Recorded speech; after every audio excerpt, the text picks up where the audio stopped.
Vēl viens lielais bruņotais konflikts augstā kara laikā ir Vietnamas karš. Ja reģionāli Vietnamas karš ir tuvu Korejas karam, tad dziļākajā būtībā tas ir pietiekami atšķirīgs. Vietnama pirms otrā pasaules kara ir franču kolonija, kuru okupēja Japāņi otrā pasaules kara laikā. Un jau Japāņu okupācijas laikā sāk darbību Vietnamas komunistiskā partija, ko vada komunistu līderis Ho Chi Minhs. Pēc otrā pasaules kara, jau tajā pašā dienā, kad Japāna kapitulē, vietnamiešu komunisti proklamē Vietnamas Demokrātisko republiku. 48. gadā Franči un Briti ieved karaspēku, lai atgūtu šo savu teritoriju. Kardarbība šajā pirmajā periodā saistās pamatā ar franču iesaisti, un tikai pēc Ženēvas miera konferences tiek panākta vienošanās, ka Vietnama tiek sadalīta, līdzīgi kā savā laikā Koreja, 17. paralēli, ziemeļu un dienvidu daļās, kur būtu jāorganizē vēlēšanas. Ko dienvidu daļa atsakās darīt, saprotot, ka ir diezgan liels risks, ka komunisti uzvarēs abās daļās. Bailēs no domino efekta, ka komunistiskā vara nostiprināsies visās kaimiņu valstīs, ASV iesaistās šajā konfliktā. Tātad sākas karš starp ziemeļiem un dienvidiem, kur ziemeļi atkal ir komunistiski, un dienvidus, nosacīt demokrātiskus, atbalsta Amerikas Savienotās valstis. Vietnama pārvēršas par Amerikas Savienoto valstu vienu no būtiskākajām militārajām neveiksmēm augstā kara laikā. Par spīti tehnoloģiskai attīstībai, par spīti tam, ka ir liels pārākums militāri tehnoloģisks, ASV nav gatava pirmkārt kardarbībai džungļos, otrkārt tāda veida partizānu karam, kā to nodrošina Vietkongs, respektīvi ziemeļu atbalstītā Dienvidu Korejas partizāna armija.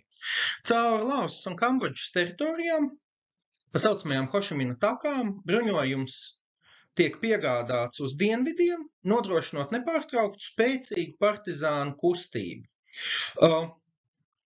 ASV turpina kāpināt šo savu klātbūtni reģionā, karavīru skaitu, kamēr PSRS sniedz tieši militāru tehnoloģisku atbalstu ziemeļiem. Šajā periodā ASV plaši sāk izmantot jaunas kara tehnoloģijas, kas būtu piemērotas džungļu apstākļiem. Mēs runājam par helikopteriem, par helikopteru desantu, mēs runājam par napalmu, kas ir augsts ugunsbīstamības, restīvi degbumbas. Mēs runājam par ķīmiskajiem ieročiem, mēs runājam par milzīgiem postījumiem, ko ASV nodara džungļiem un vietējai infrastruktūrai.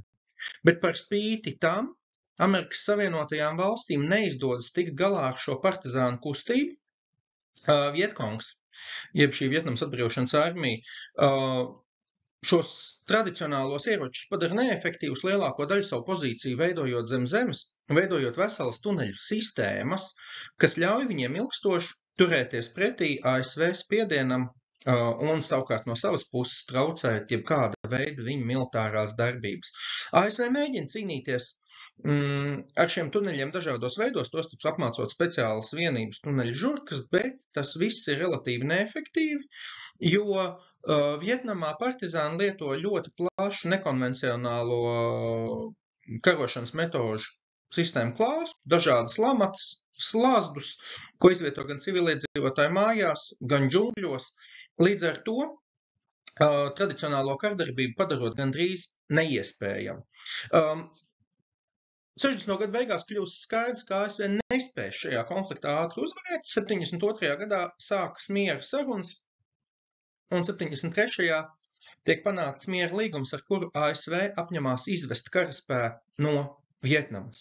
Pēc tam, kad ASV ir izvedusi karaspēku, relatīvi ātri, 75. gadā, tātad Ziemeļkorejai izdodas sakaut, Ziemeļvietnamai izdodas sakaut Dienvidu Vietnamu, un arī kaimiņu valstīs nodibinās komunisms, līdz ar to pierādot, ka bailes no domino efekta reģionā ir bijušas visai pamatotas. Tas, ko mēs redzam tālāk Amerikas Savienotajās valstīs, ir plaša pretkara kustība, ko mēs mūsdienās pazīstam kā hipiju kustību, kuras pirmsākumi tātad meklējami tieši Vjetnamas kara laikā. Paldies! Visu labu!